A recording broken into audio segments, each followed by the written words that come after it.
Olá, pessoal. Bem-vindo a mais um Ciência na Quarentena.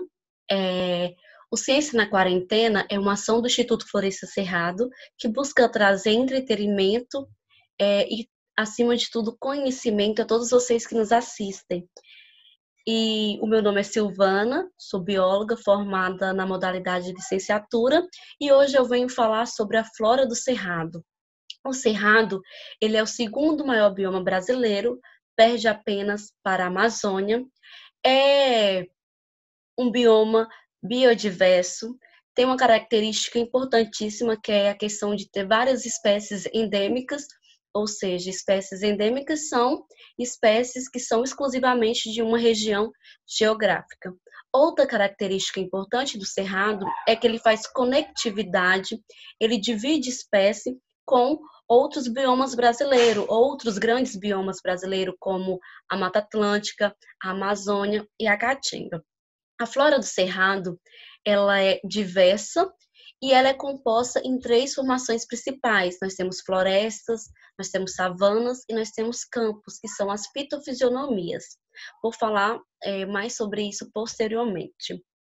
Outra característica do Cerrado é que ela possui umas espécies tanto de gramíneas como arbustos e também de árvore. O cerrado tem espécies vegetais que têm diversas propriedades. Nós temos desde espécies que têm propriedades medicinais, que é usada na farmácia, né, como farmaco. Nós temos espécies que são utilizadas como propriedades alimentícias e nós temos também espécies utilizadas para a ornamentação. A extensão do cerrado se traduz em biodiversidade, ou seja, tem uma variedade de vida, desde a fauna como também a flora. E a região do cerrado possui aproximadamente 12.000 espécies vegetais. O cerrado ele é dividido em dois tipos de floras, são floras antagônicas, ou seja, floras diferentes. Nós temos a flora do estrato arbóreo-arbustivo e a flora do estrato herbáceo subarbustivo. A flora do estrato arbóreo-arbustivo, nós temos cerca de 1.000 espécies. É uma quantidade menor do que a flora do estrato herbáceo subarbustivo, porém é uma flora mais conhecida. Eu creio que é pela capacidade de ser mais enxergada, porque são mais árvores, tem mais reflete mais, né, os olhares, diante dos olhares de quem estuda, de quem a aprecia. Agora, o extrato herbáceo subarbustivo é a responsável pela biodiversidade do cerrado. Nós temos cerca de 2.000 espécies, porém não é tão conhecida, não é tão estudada por ser no tamanho menor e etc. Eu trouxe aqui a aroeira do sertão, que é uma espécie do extrato arbóreo subarbustivo. A aroeira do sertão é um nome vulgar, ou seja, um nome comum, é um nome popular. Essa espécie, vocês podem observar que ela tem um tamanho muito grande, então ela se destaca mais. Agora eu trouxe já aqui um algodão do campo, que é do extrato herbáceo subarbustivo, que já mede aproximadamente 1 metro ou 1,5 metros. Então, essa é a característica, são espécies menores, a característica das espécies que está dentro do extrato herbáceo subarbustivo. A flora herbácea do cerrado, arbórea, perdão, ela tem uma alta diversidade, e também elas são separadas em províncias florísticas, que são localidades separadas.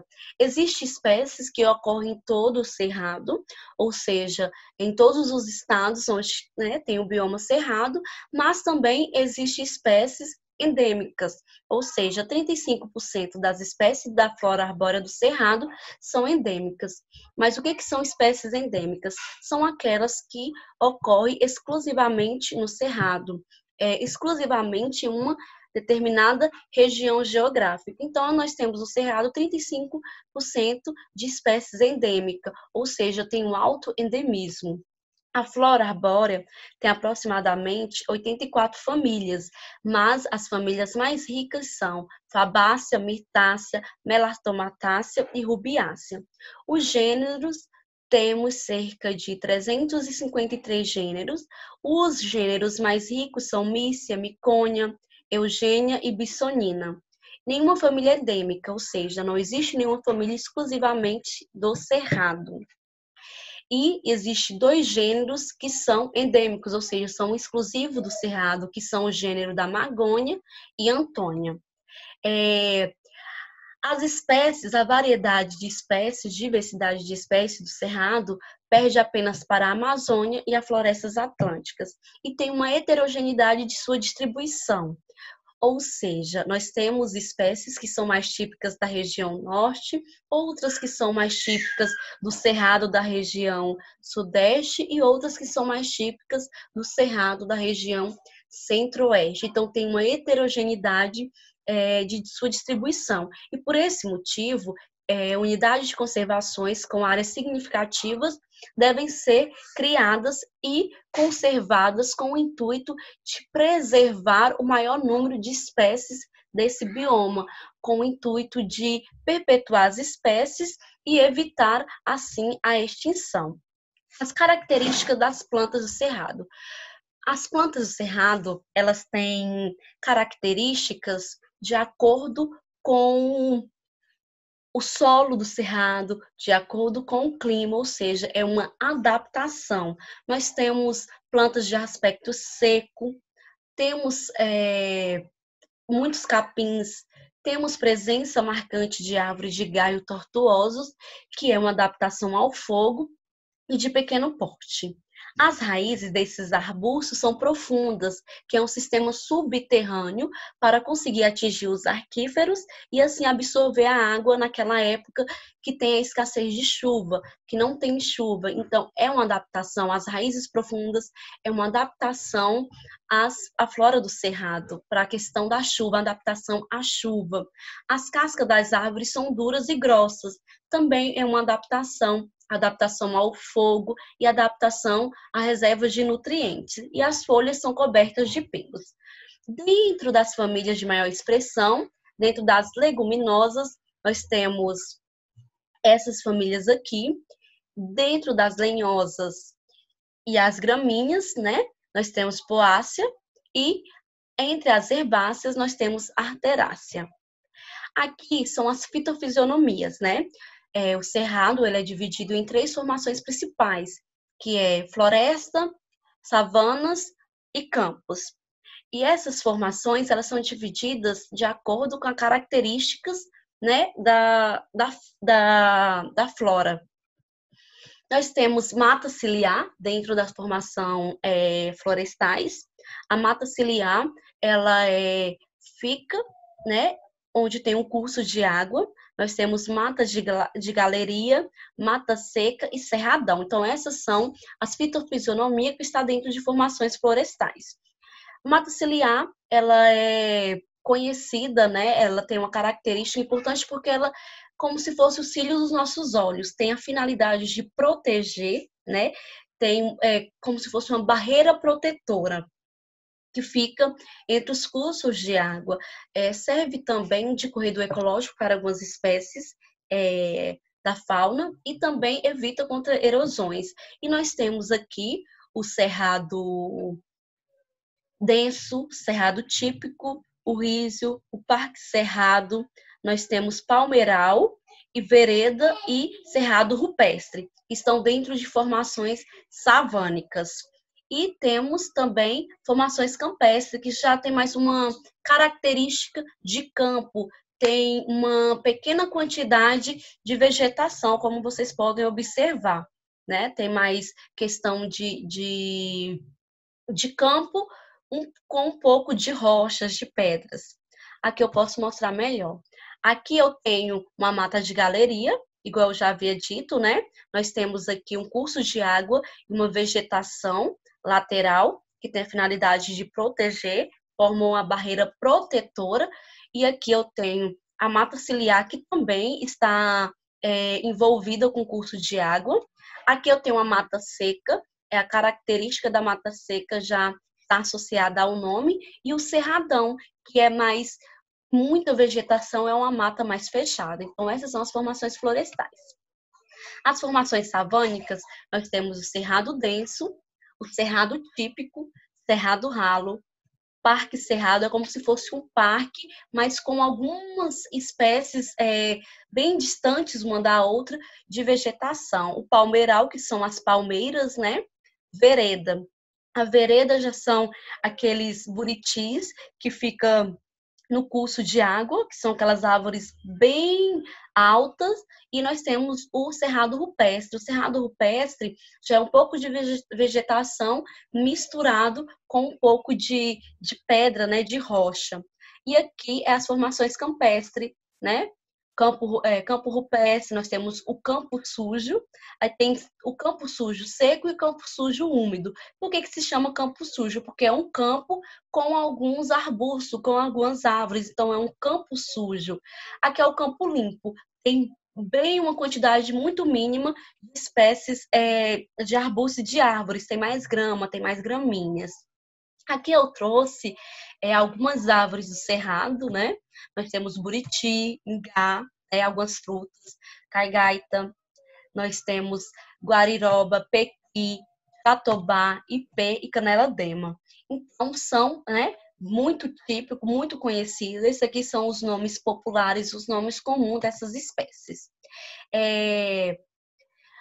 O cerrado, algumas questões ambientais do cerrado, algumas influências que o cerrado tem que enfrentar, né? O cerrado, ele enfrenta uma grande estação de seca, ele enfrenta também solo infértil e tóxicos, e o fogo periódico. O fogo periódico, ele acontece de formas diferentes. Nós temos o fogo que ele acontece por fenômenos naturais, né, da natureza. Tem o fogo que é antrópico, que é causado pelo homem. Às vezes o fogo ele é colocado propositalmente para o controle, né, do cerrado. Então, o cerrado e o fogo, eles têm uma relação não totalmente tóxica, né? Que a gente às vezes só vê o fogo como sendo prejudicial ao cerrado. Porém, existe uma relação muito boa entre o fogo e o cerrado. Só que existe o fogo que é causado criminalmente, né? Que aí sim já é uma relação tóxica. Características ambientais do cerrado. A geologia do cerrado varia de rochas cristalinas e rochas sedimentares, que são rochas modificadas. O solo. A maioria do solo são solos ferralíticos, que têm ferro e alumínio. A altitude chega até 1.200 do nível do mar, que é desde o nível do mar, a altitude ela chega a 1.200. E geada, no cerrado tem geada, mas é mais comum nas áreas mais austrais do bioma, aquelas áreas mais altas. Aqui, alguns pesquisadores do cerrado já diziam, né, que as cascas espessas, ramos tortos, folhas espessas, duras e sempre verde, é uma adaptação à falta de nutrientes. E também servem para proteger contra o fogo. E as árvores do cerrado também têm uma capacidade de rebrota, ou seja, quando passa o fogo, a época do fogo, ela tem a capacidade de se rebrotar, uma adaptação. As folhas sempre verde, que é a adaptação à seca. Quando vem a época de seca, as folhas do cerrado têm uma reserva de nutrientes, fazendo assim com que elas se perpetuam, ela consiga se permanecer naquele local. Tem casca de tronco espessa e a capacidade de rebrota, que já é uma adaptação ao fogo. Existe, né, a teoria do cerrado, que dizem ou se o cerrado é antigo ou se o cerrado é recente. A teoria do cerrado antigo é que as espécies ela possuem a mesma adaptação lá do período Cretáceo.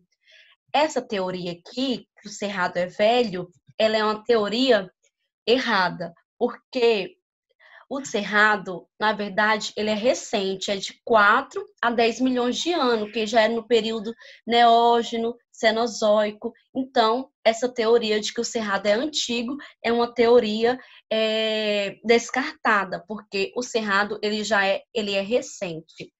Aqui são as implicações que eu coloquei para a conservação do cerrado. O uso e o manejo do fogo, manter o antagonismo entre as duas faunas, né, que é a herbácea e a arbórea, manter elas conectadas, preservação e também criação de unidades de conservação também são implicações para a conservação do cerrado e ter também unidades de conservações espalhado por todo o bioma e nas áreas disjuntas para proteger o maior número de espécies possível. E outra também é a conectividade. O cerrado ele deve estar sempre conectado com os remanescentes de outros biomas para que os processos evolucionários continuem a ocorrer. Trouxe algumas referências aqui, depois se alguém precisar ou quiser buscar, pode estar entrando em contato com a gente. E eu trouxe essa figurinha aqui, onde diz que tem duas pessoas, né, se comunicando, e uma delas diz que, nossa, que coisa mais feia, árvores todas distorcidas, elas não servem para nada. Tem que derrubar tudo isso e plantar soja. Esse é o pensamento de uma pessoa que tem já um olhar mais de produção, um olhar mais de plantação de soja, né? Aí outra pessoa fala que pensa que os problemas no cerrado não são as árvores retorcidas, são as visões distorcidas em relação a ele. Então é isso, pessoal. Espero que tenha gostado e até a próxima. Muito obrigada.